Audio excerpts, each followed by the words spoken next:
ಶುರುವಾಗ್ತಿದೆ ಮೈಸೂರು ಕೊಡಗು ಲೋಕಸಭಾ ಚುನಾವಣಾ ರಣಕಣ. ಕ್ಷೇತ್ರವನ್ನ ಉಳಿಸಿಕೊಳ್ಳಬೇಕು ಅಂತ ಹೇಳಿ ಬಿಜೆಪಿ ಸರ್ಕಸ್ ಮಾಡಿ ಈಗಾಗಲೇ ನಾನಾ ತಂತ್ರಗಳನ್ನ ಹೆಣಿತಾ ಇದೆ.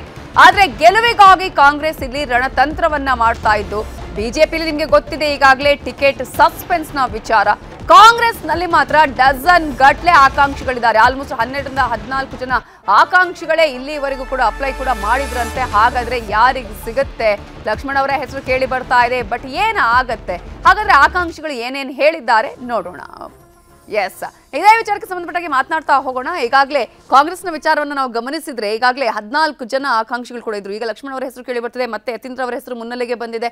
ಇಂತಹ ಸಂದರ್ಭದಲ್ಲಿ ಬಿಜೆಪಿಯ ಒಂದಷ್ಟು ಈ ರೀತಿಯಾದಂತಹ ಬೆಳವಣಿಗೆಗಳು ಕಾಂಗ್ರೆಸ್ಗೆ ವರ ಆಗುವ ಚಾನ್ಸಸ್ ಸದ್ಯಕ್ಕಂತೂ ಏನೋ ಕಾಂಗ್ರೆಸ್ ಅದೇ ನಿರೀಕ್ಷೆಯಲ್ಲಿದೆ. ಯಾಕಂದ್ರೆ ಇಷ್ಟು ದಿವಸದವರೆಗೆ ಒಂದು ರೀತಿ ಇತ್ತು ಕದನಕಣ, ಅದರಲ್ಲೂ ಕೂಡ ಪ್ರತಿಷ್ಠೆಯ ವಿಚಾರ ಆಗಿತ್ತು. ಸಿಎಂ ಅವರಿಗೆ ಏನು ಸ್ವಂತ ಏನು ತವರಾಗಿರೋದ್ರಿಂದ ತವರಿನಲ್ಲಿ ಒಂದು ಪ್ರದರ್ಶನ ಕೊಡಲೇಬೇಕಾದಂಥ ಒಂದು ಚಾಮರಾಜನಗರದ ಬಗ್ಗೆ ಅತಿ ಹೆಚ್ಚು ಏನು ನಂಬಿಕೆಗಳನ್ನು ಇಟ್ಟುಕೊಂಡಿದ್ರು. ಆದರೆ ಮೈಸೂರು ಬಗ್ಗೆ ಅಲ್ಲಲ್ಲಿ ಸ್ವಲ್ಪ ಏನು, ಯಾಕಂದರೆ ಯಾವ ರೀತಿ ಆಗುತ್ತೆ ಮೋದಿ ವರ್ಚಸ್ಸು ಮತ್ತು ಮೈಸೂರಿನ ನಗರ ಕೇಂದ್ರಿತ ಮತದಾರರು ಮತ್ತು JDS ಕೂಡ ಈಕ್ವಲ್ ಆಗಿರೋದ್ರಿಂದ JDS ಜೊತೆಗಿನ ಮೈತ್ರಿ ಇವೆಲ್ಲವೂ ಕೂಡ ಇಂಪ್ಯಾಕ್ಟ್ ಆಗುತ್ತೆ ಅಂತ. ಆದರೆ ಇಲ್ಲಿ ಆಗ್ತಿರುವಂಥ ಟಿಕೆಟ್ ಗೊಂದಲ ಮತ್ತು ಬೇರೆ ಬೇರೆ ಆಯಾಮಗಳನ್ನು ನೋಡಿದಂಥ ಸಂದರ್ಭದಲ್ಲಿ ಕಾಂಗ್ರೆಸ್ ಒಂದಷ್ಟು ನಿರೀಕ್ಷೆಗಳನ್ನು ಈ ನಿನ್ನೆಯಿಂದ ಹೆಚ್ಚಿಸ್ಕೊಳ್ತಾ ಇರುವಂಥದ್ದು ಕಾಣಿಸ್ತಾ ಇದೆ. ಅದಕ್ಕೆ ಪೂರಕವಾಗಿ ಅಹಿಂದ ವೋಟ್ ಬ್ಯಾಂಕ್ ಕೂಡ ಅಲ್ಲಿ ಸಾಲಿಡ್ ಆಗಿರೋದ್ರಿಂದ ಏನು ಮುಸ್ಲಿಂ 1.5 ಲಕ್ಷ, ಕುರುಬ 1.25 ಲಕ್ಷದವರೆಗೆ, ನಾಯಕರು 1 ಲಕ್ಷ, OBC 2 ಲಕ್ಷ ಎಲ್ಲವೂ ಸೇರಿದಂಥ ಸಂದರ್ಭದಲ್ಲಿ ಮತ್ತು ಸಿದ್ದರಾಮಯ್ಯ ಅವರ ಒಂದು ವರ್ಚಸ್ಸು ಈ ಎಲ್ಲ ಲೆಕ್ಕಾಚಾರಗಳಲ್ಲಿ ಗೆಲ್ಲಬೇಕು ಅನ್ನೋ ಲೆಕ್ಕಾಚಾರದಲ್ಲಿ, ಯಾಕಂದರೆ 5 ಕ್ಷೇತ್ರಗಳಿಗೆ ಆಗಲೇ ಅಲ್ಲಿ ಕಾಂಗ್ರೆಸ್ ಇರೋದ್ರಿಂದ 2 JDS 1 BJP ಅಷ್ಟೇ. ಹೀಗಾಗಿ ಮೈತ್ರಿಯ ಲೆಕ್ಕಾಚಾರಗಳನ್ನು ಮೀರಿ ನಮಗೆ ಆದ್ಯತೆಗಳು ಆಸ್ಪದಗಳು ಇದಾವೆ ಅನ್ನುವಂಥ ಲೆಕ್ಕಾಚಾರದಲ್ಲಿ ಕಾಂಗ್ರೆಸ್ ಇದೆ.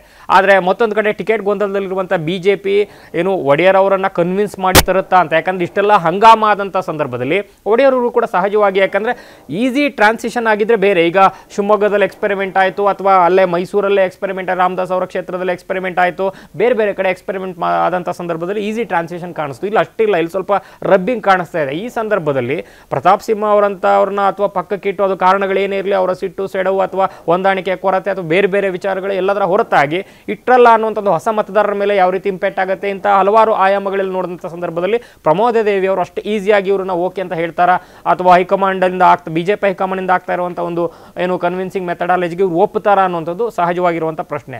ಅದರ ಹೊರತಾಗಿ ಅಕಸ್ಮಾತ್ ಮೈನಸ್ ಯದುವೀರ್ ಅವರು ಅಂತಂದರೆ ಪ್ರತಾಪ್ ಸಿಂಹನೂ ಇಲ್ಲ, ಯದುವೀರ್ ಇಲ್ಲ, ಹೊಸ ಅಭ್ಯರ್ಥಿಗೆ ಯಾವ ರೀತಿ ರೆಸ್ಪಾನ್ಸ್ ಮಾಡ್ತಾರೆ? ಯಾಕಂದರೆ ಯದುವೀರ್ ಅವರು ಬಂದಂಥ ಸಂದರ್ಭ replacement of Pratap Simha at least ಸ್ವಲ್ಪ ಏನಾದರೂ ಮ್ಯಾಚ್ ಆಗುತ್ತೆ. ಬೇರೆ ರೀತಿ ಲೆಗಸಿ ಇರೋದ್ರಿಂದ, ಈಗಾಗಲೇ ಪಟೇಲ್ರು ಹೇಳ್ತಾ ಇದ್ದಂಥ ಲೆಗಸಿ ಇರೋದ್ರಿಂದ ಮೈಸೂರು ಒಡೆಯರು ಮತ್ತು ಆ ಕಾರಣಕ್ಕೆ ಒಂದಷ್ಟು ಹೆರಿಟೇಜ್ ವ್ಯಾಲ್ಯೂವಿಂದ ಏನಾದರೂ ಓಟ್ ಸಿಗುತ್ತಾ ಅಂತ ನಾದರೂ ಎಕ್ಸ್ಪೆಕ್ಟ್ ಮಾಡ್ಬೋದಿತ್ತು. ಆದರೆ ಅವರನ್ನು ಮೀರಿ ಯಾರಾದರೂ ಬೇರೆ ಹೊಸ ಅಭ್ಯರ್ಥಿ ಆಗೋಂಥ ಸಂದರ್ಭದಲ್ಲಿ ಯಾವ ರೀತಿ ಅಂತ. ಇನ್ನು ಅದರ ಹೊರತಾಗಿ ಒಕ್ಕಲಿಗ ಭಾಗದಲ್ಲಿ ಹಳೆ ಮೈಸೂರಲ್ಲಿ 8-10 ಸ್ಥಾನಗಳನ್ನು ಏನು ಟಾರ್ಗೆಟ್ ಇಟ್ಕೊಂಡಿದ್ದಾರೆ DK ಶಿವಕುಮಾರ್. ಇಲ್ಲೂ ಕೂಡ ಇನ್ನು ಮುಂದಿನ ಅಧಿಕಾರದ ಚೌಕಾಸಿ ಅಥವಾ ಏನು ಹಕ್ಕುಸ್ವಾಮ್ಯದ ಲೆಕ್ಕಾಚಾರದಲ್ಲೂ ಕೂಡ ಅದು ಕ್ಷೇತ್ರ ತವರು ಸಿದ್ದರಾಮಯ್ಯ ಅವರಿಗೆ ಆದ್ರೂ ಹಳೆ ಮೈಸೂರಲ್ಲಿ ಸ್ಥಾನಗಳನ್ನು ಹೆಚ್ಚಿಗೆ ಮಾಡ್ಕೊಂಡಂಥ ಸಂದರ್ಭದಲ್ಲಿ ಅವರ ಒಂದು ಚೌಕಾಸಿಗೂ ಕೂಡ ಹೆಚ್ಚುವರಿ ಶಕ್ತಿ ಸಿಗುತ್ತೆ. ಈ ಹಿನ್ನೆಲೆ ಮೈಸೂರನ್ನು ಕೂಡ ಕನ್ಸಿಡರೇಷನ್ ಇಟ್ಕೊಂಡಿದ್ದಾರೆ. ಒಂದು ಕಡೆ ಮಾತುಗಳು ಬಂದಿದ್ದು ರೀಸೆಂಟಾಗಿ GT ದೇವೇಗೌಡ ಅವರ ಅಪ್ಪ ಮಗನೂ ಕೂಡ ಆಪರೇಷನ್ ಮಾಡ್ತಾರಂತೆ ಕಾಂಗ್ರೆಸ್ಸಿಂದ ಅಂತ. ವಿಧಾನಸಭೆಯಲ್ಲಿ ಆಗಲಿಲ್ಲ, ಫೈನಲಿ ಲೋಕಸಭೆಯಲ್ಲಾದರೂ ಆಗುತ್ತೆ. ಸದ್ಯಕ್ಕಂತೂ ಆನ್ ಪೇಪರ್ ಅಥವಾ ಆನ್ ಗ್ರೌಂಡ್ ಹಂಗೆ ಕಾಣಿಸ್ತಾ ಇಲ್ಲ. ಆದರೆ ಏನಾಗುತ್ತೋ ಗೊತ್ತಿಲ್ಲ, ಅಥವಾ ಪೋಸ್ಟ್ ಎಲೆಕ್ಷನ್ ಏನಾಗುತ್ತೋ ಗೊತ್ತಿಲ್ಲ. ಅದಕ್ಕೂ ಮುಂಚೆನೇ ಏನಾದರೂ ಪ್ರಯತ್ನಗಳು, ಒಳ ಒಪ್ಪಂದಗಳು ಏನಾದರೂ ಆಗ್ತಾವೋ ಅದು ಗೊತ್ತಿಲ್ಲ. ಅದರ ಹೊರತಾಗಿ JDS ಮೈತ್ರಿ ಅಭ್ಯರ್ಥಿಯನ್ನು ಯಾವ ರೀತಿ ಪುಷ್ ಮಾಡುತ್ತೆ BJPಗೆ, ಅಥವಾ JDSೇ ಏನು ಅಭ್ಯರ್ಥಿಯನ್ನು ಏನಾದರೂ ಇಂಪೋರ್ಟ್ ಮಾಡಿ BJPಗೆ ಏನಾದರೂ ಕೊಡುವಂಥ ಸಾಧ್ಯತೆ ಇದೆಯಾ, ಅಥವಾ ಯದುವೀರ್ ಅವರು ಕನ್ವಿನ್ಸ್ ಆಗ್ತಾರೆ? ಎಲ್ಲ ಕುತೂಹಲಗಳು ಸಹಜವಾಗಿದ್ದೇ ಇದೆ. ನವಿತಾ ಪಟೇಲ್ ಯಾವ ರೀತಿಯಾಗಿ ನೋಡ್ತೀರಿ? ನಮಗೆ ಮೈಸೂರು ಕೊಡಗು ಮುಖ್ಯಮಂತ್ರಿಗಳ ತವರೂರು. ಮುಖ್ಯಮಂತ್ರಿಗಳು ಈ 2 ಬಾರಿ ಕೂಡ ಅವರು ಮುಖ್ಯಮಂತ್ರಿ ಇದ್ದಾಗ ಮತ್ತು ಅಪೋಸಿಷನ್ ಲೀಡರ್ ಇದ್ದಾಗ, ಅವರದೇ ಸರ್ಕಾರ 2 ಬಾರಿ ಇದ್ದಾಗಲೂ ಕೂಡ ಅಲ್ಲಿ ಲೋಕಸಭೆ ಟಿಕೆಟನ್ನು ಸೋತಿರುವಂಥದ್ದು. ಇದು ಮುಖ್ಯಮಂತ್ರಿಗಳ ಇಮೇಜು ಕೂಡ ವೈಯಕ್ತಿಕವಾಗಿ ಡ್ಯಾಮೇಜ್ ಆಗುತ್ತೆ.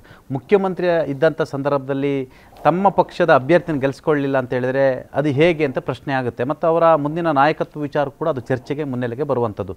ಹಾಗಾಗಿ ಇದು ಮುಖ್ಯಮಂತ್ರಿ ಕೂಡ ಈ ಬಾರಿಯ ಮೈಸೂರು ಕೊಡಗು ಲೋಕಸಭಾ ಕ್ಷೇತ್ರ ಸವಾಲಿನ ಕ್ಷೇತ್ರ ಮತ್ತು ಗೆಲ್ಲೇಬೇಕಾದಂಥ ಅನಿವಾರ್ಯತೆ. ಯಾಕಂತೇಳಿದ್ರೆ ಅತಿ ಹೆಚ್ಚು ಸ್ಥಾನ ಕಾಂಗ್ರೆಸ್ನ MLAಗಳು ಇರೋದ್ರಿಂದ ಮತ್ತು ಮುಖ್ಯಮಂತ್ರಿಗಳು ಅದೇ ಜಿಲ್ಲೆಯವರಾಗಿದ್ದರೆ ಅವರು ಗೆಲ್ಲಿಸ್ಕೊಳ್ಬೇಕಂತ ಅನಿವಾರ್ಯತೆ ಇರ್ತಕ್ಕಂಥ. ಯಾಕಂದ್ರೆ ನಾಳೆ ಮತ್ತೊಬ್ಬ ಲೀಡರ್ಗೆ ಅವರು ಪ್ರಶ್ನೆ ಮಾಡೋ ಬಂದಾಗ ನಿಮ್ಮ ಜಿಲ್ಲೆಯಲ್ಲೇ ನೀವು ಗೆಲ್ಲಕ್ಕಾಗಿಲ್ಲ, ನೀವು ಬೇರೆಯವ್ರ ಬಗ್ಗೆ ನಮಗೆ ಯಾಕೆ ಪ್ರಶ್ನೆ ಮಾಡ್ತೀರಂತ ಬಂದ ಸಂದರ್ಭದಲ್ಲಿ ಅಲ್ಲಿ ಇಲ್ಲೊಂದು ಕಡೆ ಈಗೋ ಕ್ಲಾಶ್ ಆಗುತ್ತೆ.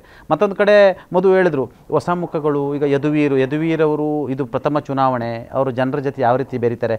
ಸಾಮಾನ್ಯವಾಗಿ ಅವರು ಪ್ರತಾಪ್ ಸಿಂಹ ಅವರು ಹೇಳಿದ್ರು ಒಂದಷ್ಟು ಪ್ರಾಕ್ಟಿಕಲ್ ಅದು ಕೈ ಆದರೂ ಕೂಡ ಒಂದಷ್ಟು ಇದಾದರೂ ಪ್ರಾಕ್ಟಿಕಲ್. ಅದು ಈಗ ಒಬ್ಬರು ರಾಜರಿಗೆ ಎಲ್ಲ ಕೈ ಮುಗಿತಾ ಇತ್ತು ಪ್ರಜೆಗಳು.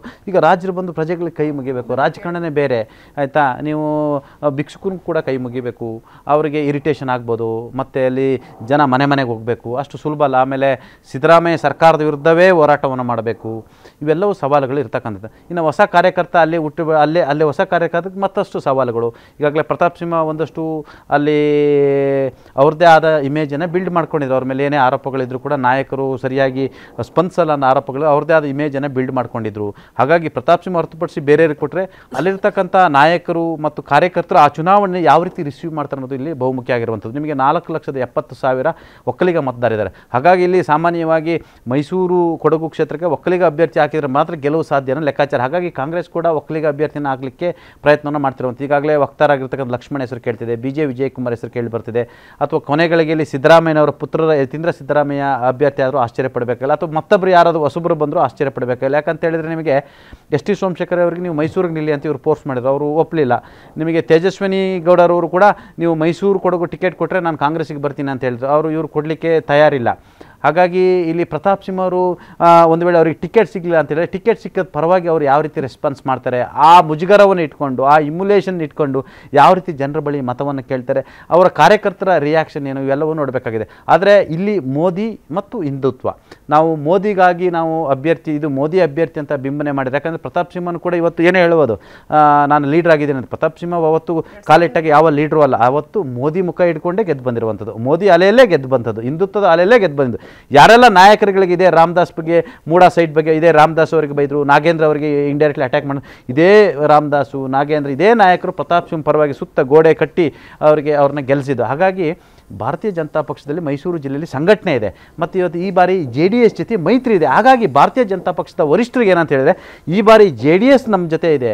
ಹಾಗಾಗಿ ಎರಡೂ ಮೈತ್ರಿ ಆಗೋದ್ರಿಂದ, ಆಗೋದ್ರಿಂದ ನಮಗೆ ಯಾರನ್ನೇ ಅಭ್ಯರ್ಥಿ ಹಾಕಿದ್ರು ಕೂಡ ಅನಿವಾರ್ಯವಾಗಿ JDSನವರು ಮಾಡ್ತಾರೆ. ಯಾಕಂತ ಹೇಳಿದ್ರೆ ನೀವು ಮಂಡ್ಯ ಕ್ಷೇತ್ರದಲ್ಲಿ JDSಗೆ BJP ಮಾಡಬೇಕು, ಹಾಸನ ಕ್ಷೇತ್ರದಲ್ಲಿ ಮಾಡಬೇಕು, ಕೋಲಾರದಲ್ಲಿ ಮಾಡಬೇಕು, ಇದು ಅನಿವಾರ್ಯ ಕೂಡ. ಕುಮಾರಸ್ವಾಮಿ ಮತ್ತು ದೇವೇಗೌಡರು ಹೇಳ್ತಾರೆ, ದೇವೇಗೌಡರು ಕುಮಾರಸ್ವಾಮಿ ಅಂತವರು ಕೂಡ ಹೋಗಿ ಅಲ್ಲಿ ಚುನಾವಣಾ ಪ್ರಚಾರ ಮಾಡ್ತಾರೆ. ಹಾಗಾಗಿ ಮೈತ್ರಿ ಆಗಿದ್ದರಿಂದ ಅತಿ ಹೆಚ್ಚು ಆತ್ಮವಿಶ್ವಾಸ ವರಿಷ್ಠರಿಗೆ ಬಂದಿದೆ. ಹಾಗಾಗಿ ಒಂದು ಚುನಾವಣೆ ಕಣದಲ್ಲಿ ಪ್ರತಾಪ್ ಸಿಂಹ ಅಂತವ್ರನ್ನ ಬದಲಾಯಿಸ್ಲಿಕ್ಕೆ ಕೂಡ ಇದು ಒಂದು ಕಾರಣ ಅಂತ ಹೇಳಲಾಗ್ತದೆ. ಯಾಕಂತ ಹೇಳಿದ್ರೆ ನಿಮಗೆ ಅಲ್ಲಿ ಸೆಕ್ಯೂರಿಟಿ ಬ್ರೀಚ್ ಆಗಿದೆ, ಅದು ಅಂತಾರಾಷ್ಟ್ರೀಯ ಮಟ್ಟದ ಸುದ್ದಿ ಆಯಿತು.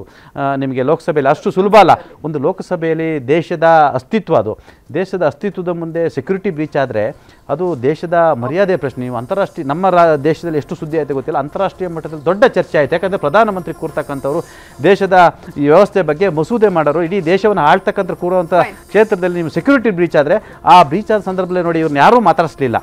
ಇವತ್ತು ಅವರು ಇಂಡೈರೆಕ್ಟಾಗಿ ಮಾತಾಡಿಸ್ತಿದ್ದಾರೆ. ಥ್ಯಾಂಕ್ ಯು ಸೋ ಮಚ್ ಇಬ್ಬರಿಗೂ ಕೂಡ ಚುನಾವಣೆ ಪಾಲ್ಗೊಂಡಿದ್ದಕ್ಕಾಗಿ. ಇದು ಇವತ್ತಿನ ಚುನಾವಣಾ ಚದುರಂಗ. ನೋಡ್ತಾ ಇರಿ ನ್ಯೂಸ್ 18 ಕನ್ನಡ, ಜಾಲ ನಮ್ಮದು, ಬಲ ನಿಮ್ಮದು. ಕನ್ನಡಿಗರ ನೆಚ್ಚಿನ ನ್ಯೂಸ್ 18 ಕನ್ನಡ ಈಗ ವಾಟ್ಸ್ಆಪ್ನಲ್ಲೂ ಲಭ್ಯ. ಕರ್ನಾಟಕ, ದೇಶ ವಿದೇಶಗಳ 360 ಡಿಗ್ರಿ ಸುದ್ದಿಯ ವಿವರಗಳನ್ನ ನಿಮ್ಮ ಕೈ ಬೆರಳುಗಳಲ್ಲೇ ಪಡಿಲಿಕ್ಕೆ ಈ QR ಕೋಡ್ ಅನ್ನ ಸ್ಕ್ಯಾನ್ ಮಾಡಿ, ನಮ್ಮ ಚಾನಲ್ ಫಾಲೋ ಮಾಡಿ, ನೋಟಿಫಿಕೇಶನ್ ಆನ್ ಮಾಡಿ.